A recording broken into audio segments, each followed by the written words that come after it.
Hello student, स्वागत है हमारे इस यूट्यूब चैनल के स्टडी पॉइंट में। जैसा कि आपको टॉपिक पता है, भौतिक विज्ञान कक्षा 12 की क्लास। आज का टॉपिक है वैद्युत द्विध्रुव की अक्षय स्थिति में वैद्युत क्षेत्र की तीव्रता। मतलब वैद्युत द्विध्रुव की अक्षय स्थिति में हमें वैद्युत क्षेत्र की तीव्रता ज्ञात करनी है। अब आइए, मैंने पहले से ही थ्योरी इसलिए लिख के रखी है कि ताकि थोड़ा टाइम जल्दी हो जाए और डेरिवेशन भी काफ़ी जल्दी हो जाए, समझ में अच्छे तरीके से आ जाएगा। माना कि एक वैद्युत द्विध्रुव ए बी यह है किसी ऐसे माध्यम में स्थित है जिसका परावैद्युतांक k है। ठीक, वैद्युत द्विध्रुव प्लस क्यू माइनस क्यू आवेशों से मिलकर बना है। ये प्लस क्यू है, ये क्या है, माइनस क्यू आवेशों से मिलकर बना है, जिनके बीच की दूरी 12 मीटर है। जिनके बीच की दूरी कितनी है, 12। एक एल ये है, एक एल ये है, तो टोटल मिलाकर कितनी हो गई, 12 मीटर। माना कि वैद्युत द्विध्रुव के मध्य बिंदु O से r मीटर की दूरी पर, मतलब मध्य बिंदु O से यहाँ से r मीटर की दूरी पर, ये दूरी है r, ठीक है, r मीटर की दूरी पर एक बिंदु P है जिस पर वैद्युत क्षेत्र की तीव्रता ज्ञात करनी है। ठीक है, अब बात करते हैं। देखो, ये एक वैद्युत द्विध्रुव है ए बी, जिसके बीच जो माइनस क्यू और प्लस क्यू आवेशों से मिलकर बना है, जिसके बीच की दूरी कितनी है, 12। यहाँ से यहाँ तक की दूरी भी एल है और यहाँ से यहाँ तक की दूरी भी एल है। वैद्युत द्विध्रुव के मध्य बिंदु O से r मीटर की दूरी पर एक बिंदु क्या है, P है, जिस पर हमें वैद्युत क्षेत्र की तीव्रता ज्ञात करनी है। अब बात करते हैं कि प्लस क्यू आवेश के कारण वैद्युत क्षेत्र की तीव्रता। तो देखो, वैद्युत क्षेत्र की तीव्रता जो होती है वो प्लस क्यू से, मतलब प्लस आवेश से दूर की तरफ चलती है। तो प्लस क्यू आवेश के कारण वैद्युत क्षेत्र की तीव्रता हो जाएगी E1, दूर की तरफ चल रही है, और माइनस क्यू आवेश के कारण वैद्युत क्षेत्र की तीव्रता हो जाएगी E2। अब बात करते हैं, प्लस क्यू आवेश के कारण वैद्युत क्षेत्र की तीव्रता E1 बराबर K परावैद्युतांक 1/4πε0 क्यू आवेश r माइनस एल का स्क्वायर। r माइनस एल मतलब यहाँ से लेकर यहाँ तक की दूरी, B से लेकर बिंदु P तक की दूरी क्या है, r minus L. r minus L कैसे है, यहाँ से यहाँ तक की दूरी कितनी है, r, तो r में से ये दूरी क्या कर दो, घटा दो, तो ये हो जाएगी r माइनस एल का होल स्क्वायर। अब बात करते हैं माइनस क्यू आवेश के कारण वैद्युत क्षेत्र की तीव्रता, वो हो जाएगी E2। ठीक है, E2। अब E2 जो है माइनस क्यू की तरफ ही लगेगी, क्योंकि ये प्लस से माइनस क्यू की तरफ लगती है। ठीक, 1/4πε0 के Q upon r plus L Q, क्योंकि यहाँ से यहाँ तक की दूरी तो r है और यहाँ से यहाँ तक की दूरी कितनी है, l, तो इसलिए r प्लस एल का क्या रख लिया हमने, होल स्क्वायर रख लिया। अब बात करते हैं परिणामी वैद्युत क्षेत्र की तीव्रता। वैद्युत क्षेत्र की तीव्रता, अब परिणामी वैद्युत क्षेत्र की तीव्रता क्या होगी, परिणामी वैद्युत क्षेत्र की तीव्रता होगी E बराबर E1 माइनस E2। अब E1 माइनस E2 क्यों होगा, क्योंकि देखो दोनों वैद्युत क्षेत्र की तीव्रताएं विपरीत हैं। जब विपरीत हैं तो परिणामी वैद्युत क्षेत्र की तीव्रता होगी E बराबर E1 माइनस E2। अब आ जाइए यहाँ पे, E बराबर E1 का मान कितना है, 1/4πε0 के Q upon r minus L का होल स्क्वायर। चिन्ह काय का लगेगा, माइनस का, 1/4πε0 Q upon r plus L का होल स्क्वायर। ये E1 का मान है और ये E2 का मान है। सॉरी, यहाँ पे k छूट गया, k यहाँ लिख देते हैं। अब देखो, इसमें से कोई कॉमन आ रहा है, क्या कॉमन आ रहा है, ऊपर से क्यू कॉमन आ रहा है, नीचे से क्या हो रहा है, 4πε0 के कॉमन ले लिया, तो यहाँ से 1 बचेगा और नीचे बचेगा r माइनस एल का होल स्क्वायर, चिन्ह माइनस का, यहाँ पे बचेगा 1/r प्लस एल का होल स्क्वायर। ठीक है, अब इसकी गुणा इससे, इसकी गुणा इससे और नीचे की नीचे गुणा करते हैं, तो E बराबर हो जाएगा Q अपॉन 4πε0 के, इसकी गुणा इससे करेंगे तो हो जाएगा आर प्लस एल का whole square minus R minus L का होल स्क्वायर। ठीक है, नीचे गुणा करेंगे तो हो जाएगा R square minus L square का होल स्क्वायर। यहाँ ए माइनस बी और ए प्लस बी का फॉर्मूला लग गया। क्या होता है, एक बार जोड़ दो और एक बार घटा दो। बात करते हैं अब ई बराबर क्यू अपॉन 4πε0 के, इसका फॉर्मूला खोल दो, ए का स्क्वायर प्लस बी का स्क्वायर प्लस 2ab, इस तरीके से फॉर्मूला खोल दिया। देखो ये माइनस का चिन्ह है, जब इसका फॉर्मूला खोलेंगे तो आर स्क्वायर और प्लस का चिन्ह होता है तो अंदर गुणा करेंगे तो माइनस का एल स्क्वायर और माइनस 2ab होता है तो माइनस माइनस हो जाएगा प्लस का 2rl। ठीक है, और नीचे कितना हो जाएगा R square minus L square. यहाँ तक बात क्लियर है। देखो इससे ये कट जाएगा, इससे ये कट जाएगा। यहाँ तक बात क्लियर हुई।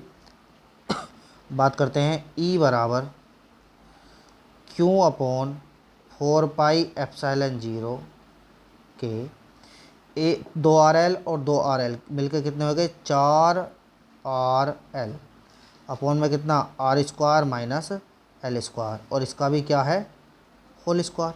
यहाँ तक बात क्लियर हुई। ठीक है,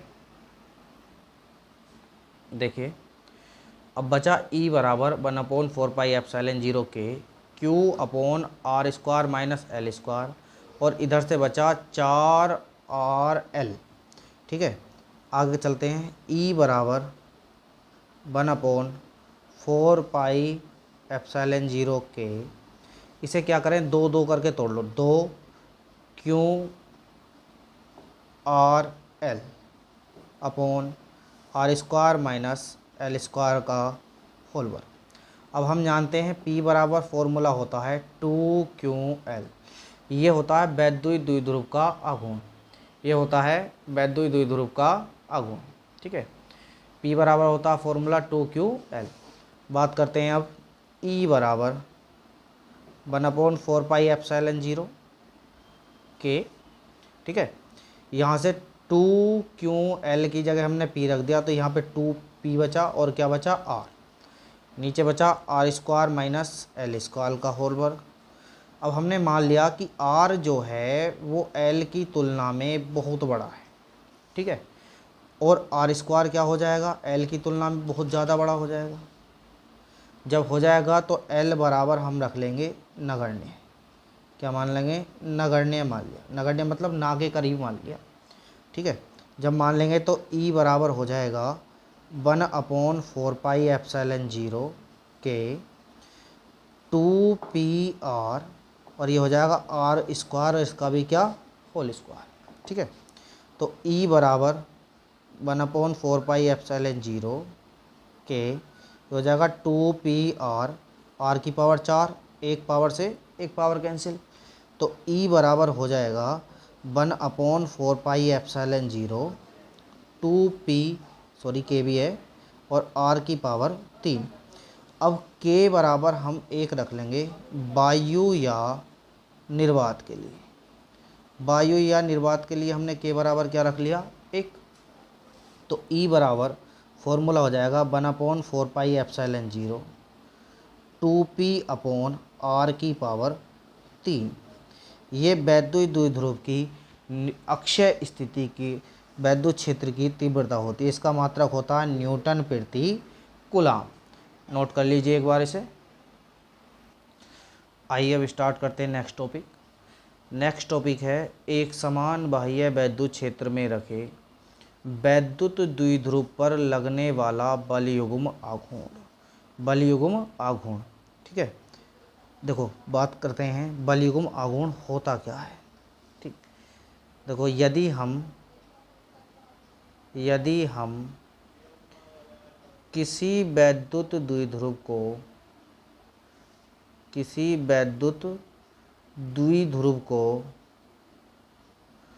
को एक समान वैद्युत क्षेत्र में रखते हैं,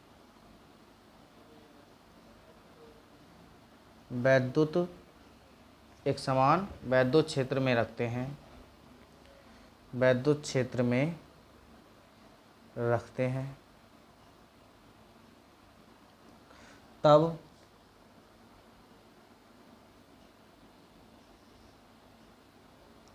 उस पर एक बल युग्म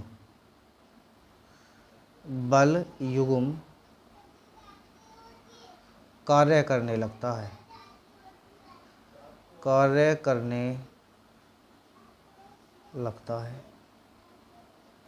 मतलब जब किसी वैद्युत द्विध्रुव को हम एक समान वैद्युत क्षेत्र में रखेंगे तो उस पर एक बल युग्म कार्य करने लगता है, ठीक है, जो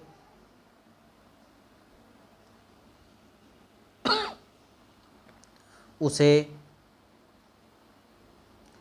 वैद्युत क्षेत्र की दिशा में लाने का प्रयत्न करता है, प्रयत्न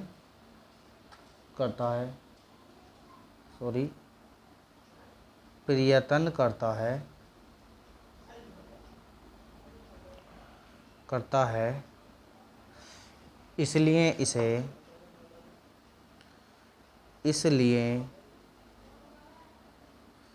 इसे प्रत्यानन बल कहते हैं। इसे क्या कहते हैं भैया? प्रत्यानन बल कहते हैं। एक बार दोबारा समझेंगे। यदि वैद्युत द्विध्रुव को एक समान वैद्युत क्षेत्र में रखा जाता है तो उस पर एक बल युग्म कार्य करने लगता है, ठीक है, जो क्या करता है, उस वैद्युत द्विध्रुव को वैद्युत क्षेत्र की दिशा में लाने का क्या करता है, प्रयत्न करता है, इसलिए इसे क्या कहते हैं, प्रत्यानन बल भी कहते हैं। जैसे बात समझेंगे, देखो ये एक वैद्युत क्षेत्र है, ठीक है, ये वैद्युत क्षेत्र है, थोड़ा और बड़ा कर लेते हैं। इसमें क्या है कि एक वैद्युत द्विध्रुव,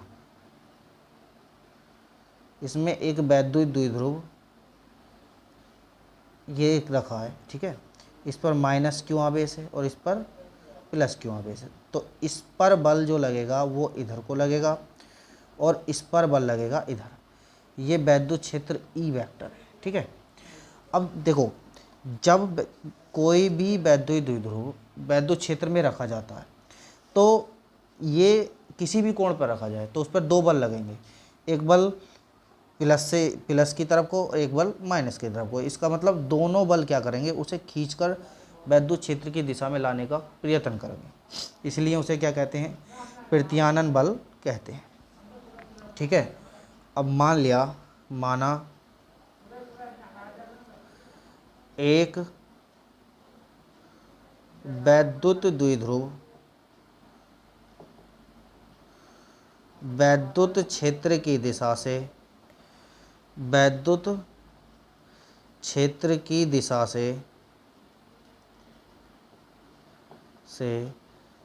थीटा कोण पर रखा गया है, थीटा कोण पर रखा गया है, तब बल युग्म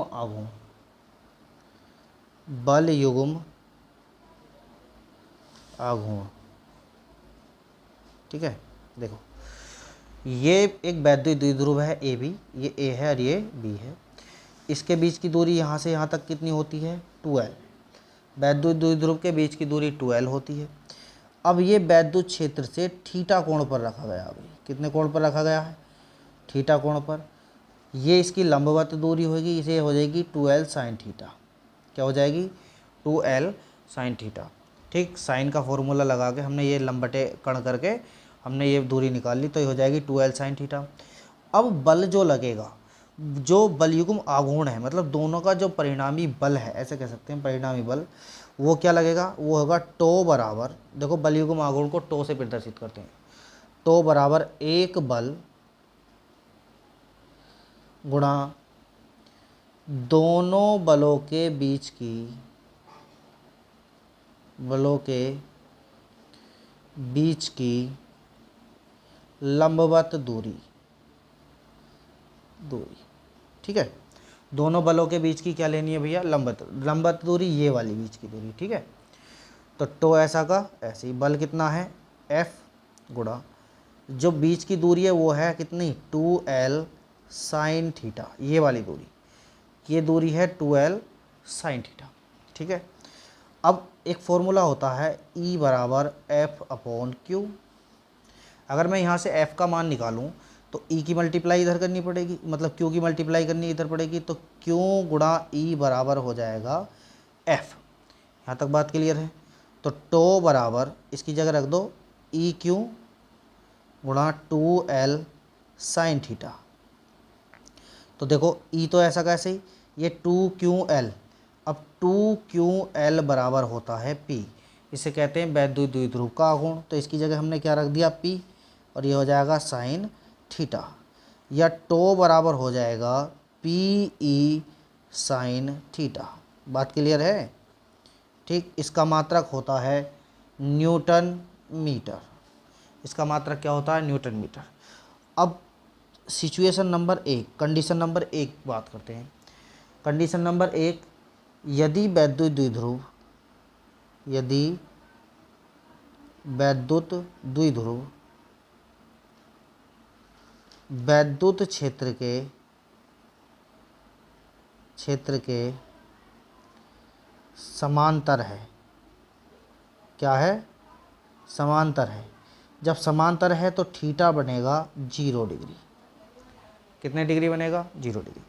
तब टो बराबर PE साइन 0, टो बराबर साइन 0 का मान 0 होता है तो सारा मान क्या हो जाएगा 0 हो जाएगा। अर्थात जब वैद्युत द्विध्रुव वैद्युत क्षेत्र की दिशा में होता तो उस पर कोई बल आघूर्ण नहीं लगता, मतलब उस पर कोई बल कार्य नहीं करता। कंडीशन नंबर 2, यदि वैद्युत द्विध्रुव वैद्युत क्षेत्र के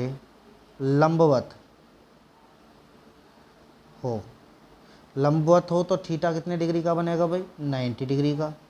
तो टो बराबर होता है PE साइन थीटा, तो साइन 90 हो जाएगा, और साइन 90 का मान कितना होता है 1, तो ये हो जाएगा टो मैक्सिमम।